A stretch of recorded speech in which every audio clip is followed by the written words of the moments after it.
Would you like to know more about the basics of just quilt making and specifically how to make a beautiful quilt out of recycled t-shirts? Then you're going to love this video.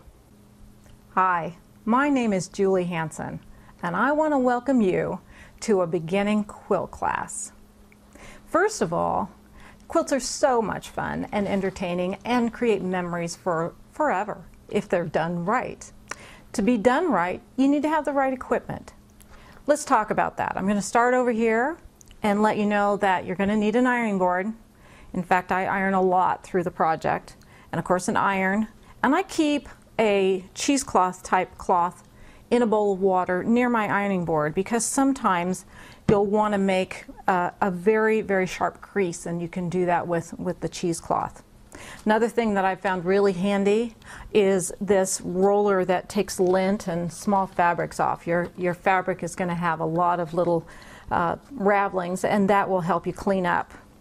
You'll need a seam gauge. Normally it'll be set on 1/4 inch because all of the seams in your quilt are going to be 1/4 inch. I like to have a little container to put little threads and little things that I've discarded, and instead of having to go to the trash can, I have my little container that I can empty whenever it's convenient. Pair of scissors or two. Sometimes I like to have 2 pairs so that on my table I have the ability to not have to go back and forth and find scissors. Pencil and piece of paper. I like to keep notes.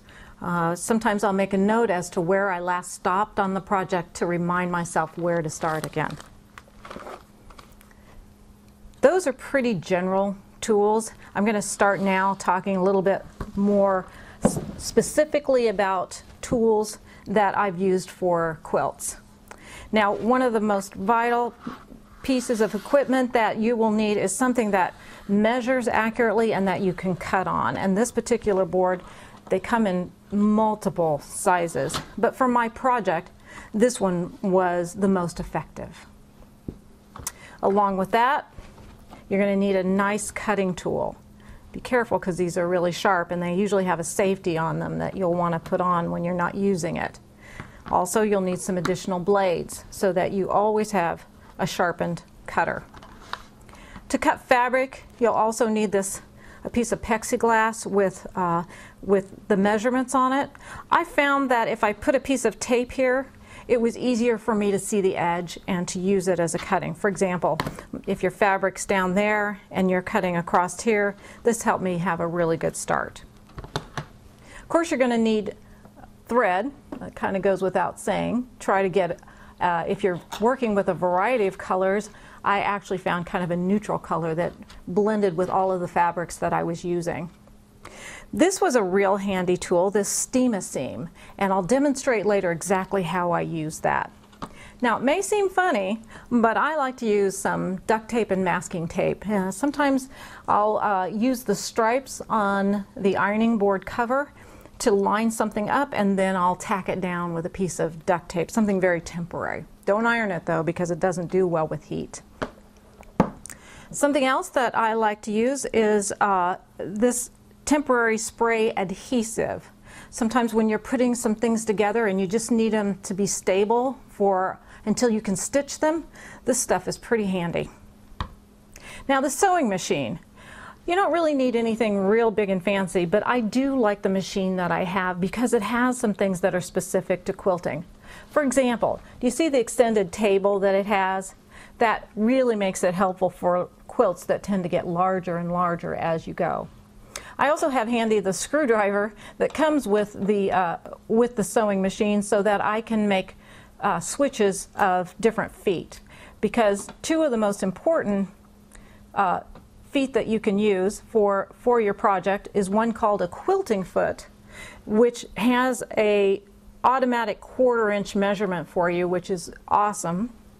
And then later, when your piece gets really bulky and you're sewing through several layers of fabric, you'll need a walking foot. Looks really maniacal, but it's actually very handy. And the screwdriver, of course, to get between them. Now, one thing I have to pull out every once in a while, so I keep it handy, is the manual to my sewing machine, so that if I'm unsure of something I'm doing, I can look it up. Maybe it's because I'm older or whatever, but I really like to set my working surface up so that I can see well. And to do that, I like to have the magnifying glass and then additional lighting. I find it tremendously helpful. So there you have all of the tools that I found very basic to beginning your project. Once you have those, what's next? The next step is deciding what you're going to make. And maybe that's the most fun part. I've chosen to make this t-shirt memory quilt. And I'm really excited about it because my sister asked for one for her 50th birthday present. And I figured, how special is that? So this particular pattern is the one that we'll discuss throughout, but you're going to have to, decide what pattern you're going to do and follow that one. I recommend that once you get your pattern, look it over thoroughly. Don't just start on item 1. Read every page thoroughly. And I kind of mark mine up a little bit with some of my notes, and I do it in pencil in case I want to use the pattern again. And t-shirt quilts are very unique because there's different patterns and sizes and t-shirts. So the first thing that I needed to do as far as materials to make the quilt is my sister had to send me t-shirts. So she sent me several t-shirts, and there's going to be at least 15 t-shirts that make up the 12 squares, because you have some that are full squares and then you have some that a couple of the designs make up the square. So she sent me mostly t-shirts that belong to my nephew. So I went through the t-shirts, and picking the proper one takes some time because you need to have the right shape by the pattern, and you need to basically ask too which are the most meaningful to the person you're making it for.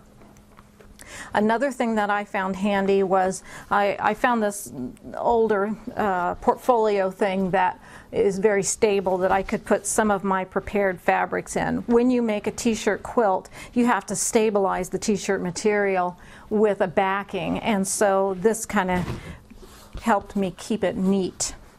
The next thing I did was I picked out a t-shirt that frankly I didn't care that much about because I wanted to practice.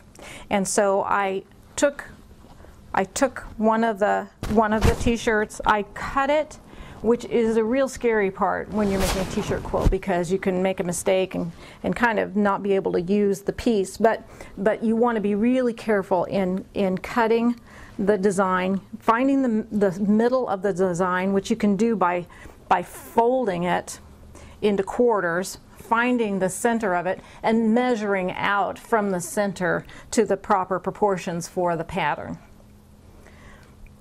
And then fabrics. Oh my goodness.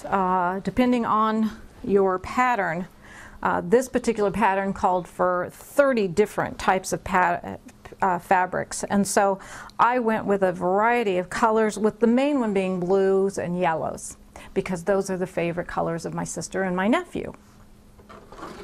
Here's the interfacing that I used for the back of the t-shirts. I used white when the t-shirt was lighter, and I used a dark when the color of the t-shirt was a darker color. Now, the other thing that you're going to need eventually is, depending on how you back your quilt, after you get the quilt done, in between the back and the front goes a layer of batting. And that's what this is. And then I chose this backing, which is a fleece.